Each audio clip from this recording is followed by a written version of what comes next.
G'day, just a bit of an update on the Pentium 75 Olivetti, and Anastasia here to join me.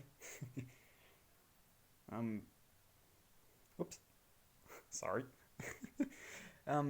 So finally got the thing that kind of stalled work on this was that the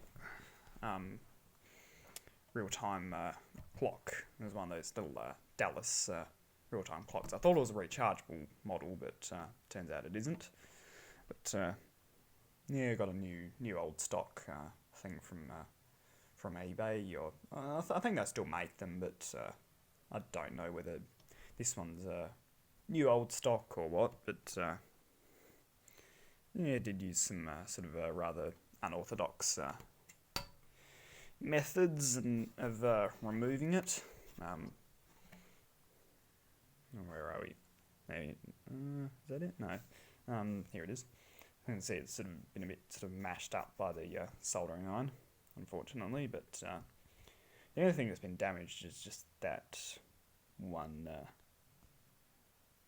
solder pad on the fifth pin there. The solder pad sort of came out, but from what I can tell, it only goes to that trace next to it, so I can just run a patch wire along that, and then that will be fine. So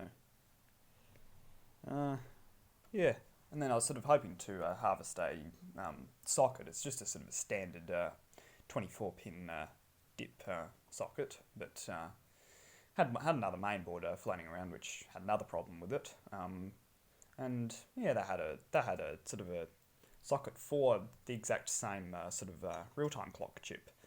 And then I was sort of impatient to sort of get going with this, and well, the thing that's stopping me at the moment is the real time clock I've ordered hasn't showed up yet. So yeah,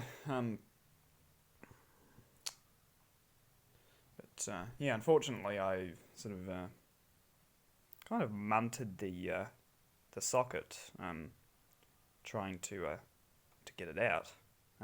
See, all those pins there are fine, but missing four pins on the other side. So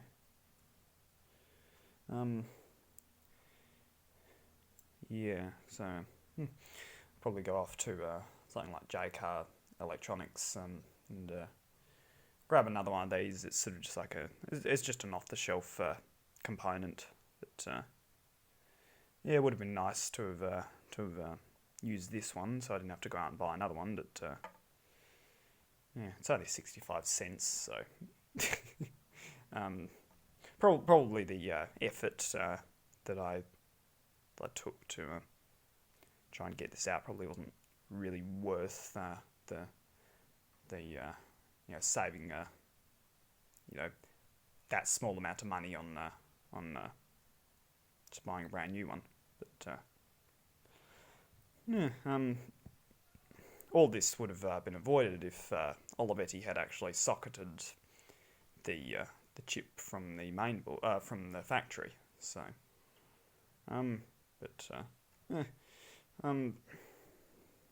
but it wasn't. So yeah, that was just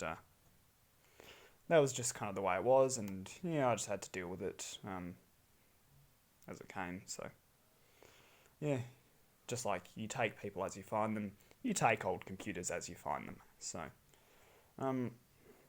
yeah, when the new real-time clock arrives, I'll probably do a video of reassembling all of this, and then I can sort of load it up with a few old games like sort of the original Doom and stuff like that. I know people who have CDs of it.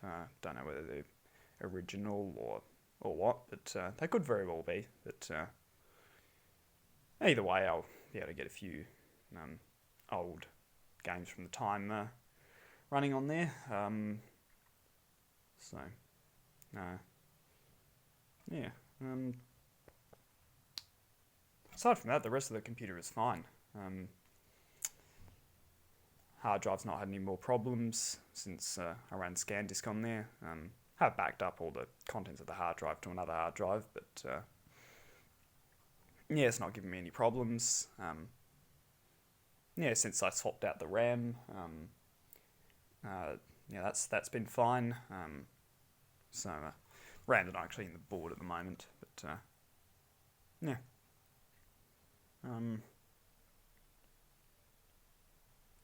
Yeah, there's probably not all that much I'll really do with this here.